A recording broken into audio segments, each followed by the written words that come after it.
Ganitong luto sa spaghetti ang gusto naming mag-ina. Talagang binabalik-balikan namin yan dahil talagang napakasarap at hindi siya nakakaumay. Nagpainit na ako ng tubig, lagyan ko lang ng asin at ilagay ko na rin yung spaghetti noodles. Lutuin ko lang yan hanggang sa maluto at pagkatapos yan tanggalin dyan sa kaldero at ilagay sa strainer at para matanggal yung excess na tubig at ma-stop na rin yung cooking process niya at isit aside muna. Sa kawali naman nagpainit na rin ako ng mantika, igisa ko na rin yung bawang hanggang sa maglabas lang ng aroma at ilagay ko na rin yung sibuyas. Ihalo lang din hanggang sa maluto yung sibuyas.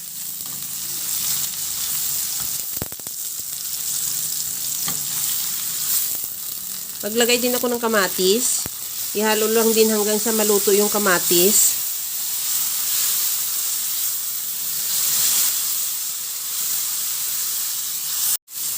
Sunod ko na rin ilagay yung bell pepper.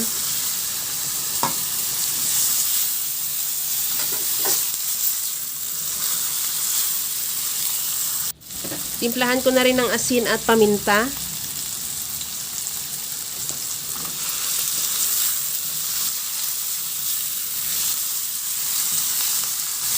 Ilagay ko na yung chicken breast na hiniwa ko lang ng maliliit na pa-cubes. Bali, 3 piraso yan. At ihalo lang hanggang sa mag-iba na ang kulay o hanggang sa maluto lang yung ating chicken.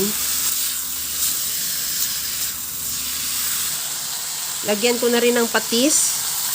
Ihalo lang din hanggang sa mag-reduce lang din yung patis.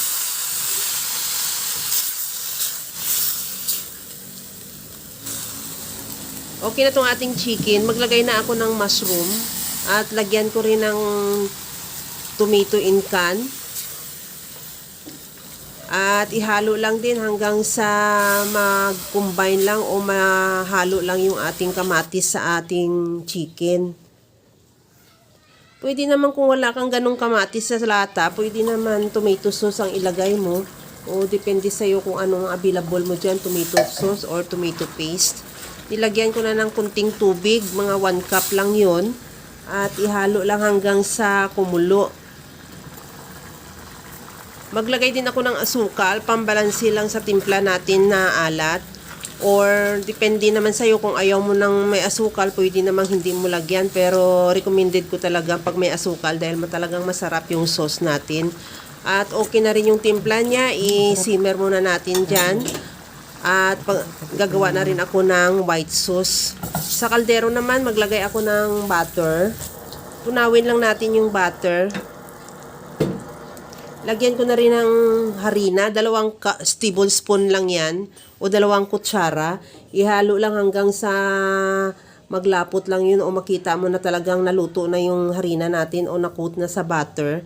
Kasi kailangan talaga lutuin natin yung harina para hindi siya magkalasang harina. At saka lagyan na natin yan ng evaporated milk. Padandahan lang hanggang sa matunaw lang din yung harina. Kasi pag binigla natin yan na ilagay lahat yung evaporated milk natin, medyo mahirap patunawin yung ating harina na nabuo, namumuo-muo na. Pagkatapos nyan, ilagay ko na rin yung aking grated cheese. Ihalo lang hanggang sa matunaw lang din yung grated cheese. Pagka tunaw na yan, kagaya lang sa nakikita mo sa video, okay na yan. Balikan na natin yung ating chicken sauce. Ito na siya, medyo okay na rin yan. At ilagay ko na yung ating spaghetti noodles na niluto kanina. Ihalo lang natin yan hanggang sa makoat lang ng sauce yung ating pasta o yung ating noodles. At okay na yan. Ilagay na rin natin yung sauce o yung white sauce na ginawa natin kanina.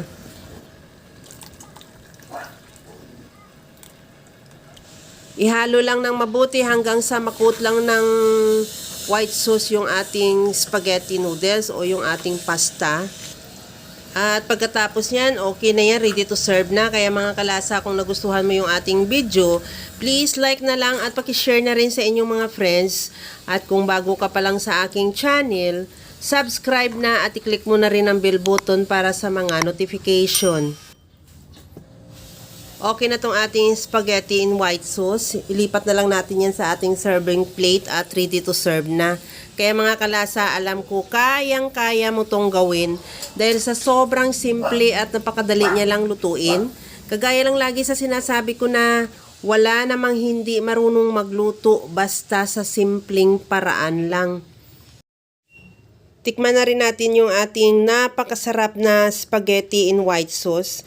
Tamang-tama lang talaga yung timpla natin. Sobrang creamy at napakalinamnam. Hanggang sa muli mga kalasa. Thank you for watching. Bye-bye!